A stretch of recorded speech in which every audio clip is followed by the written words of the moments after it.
het publiek is uitzinnig. Nog een paar meter, dan is er bij de brancard. Daar komt er aan. Trage slagen. En je kunt het zien, daar is er. Maarten van der Weijden. Die ziet er heel goed uit, moet ik zeggen. Voor iemand die al zo volle zwom had. In de brancard, die schoot er zijn. En dat gaat heel rustig, dat gaat heel goed. Leidt er goed, gaat het goed.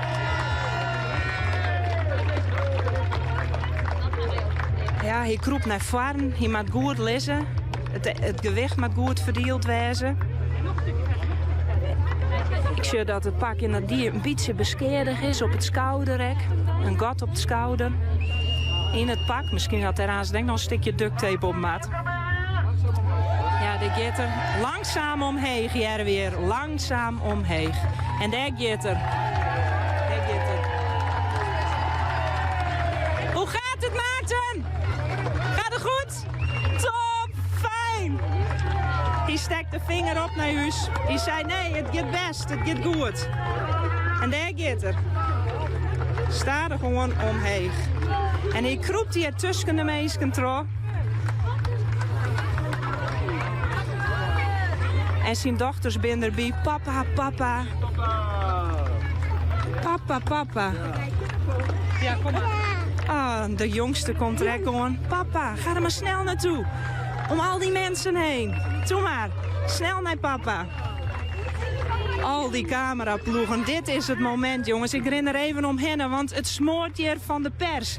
En sta er gewoon, scoter je sa, oer het wetter hennen. Vlak boven de groen. Iedereen volgt het heel stil. Blijkbaar vinden ze het toch spannend al, hè? En foto's, dit is natuurlijk het moment, hè? Met de dochters erbij. Fantastisch. Maarten, zet hem op. En ik vreeg het hem, ik zei, gaat het goed? En we kregen een dikke toemer. Het gaat goed. Ja, nooit erbij het hekje. Nou maar te staren gewoon omheen. Ondertussen een geconcentreerde douwe boven in de kraan. Dit is wel een moment. Dit is wel een moment dat je daar zo heeg zitten.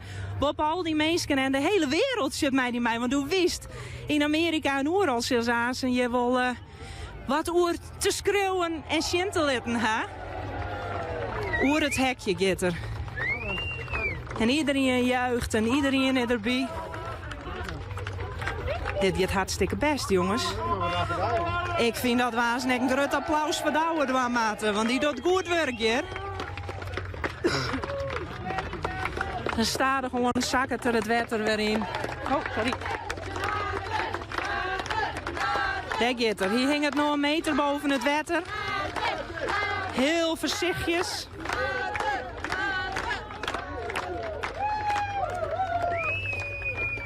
Heel voorzichtig scoter je het wetter weer in. Zodat er dadelijk weer verder zwemmen kan. Nou, lekker. Ja, hier rekt het wetter weer. Een mooi moment echt voor de familie om er heel even bij te wezen. Om even hun heid en hun man weer even beter te houden. Even te vielen dat er nog steeds echt dichtbij is in al die hysterie. Waarbij iedereen eigenlijk hun maten claimt. En hij gaat er weer. Hij zwemt weer. Op naar de volgende sluis in Oudeziel. Hij ziet er goed uit, ja?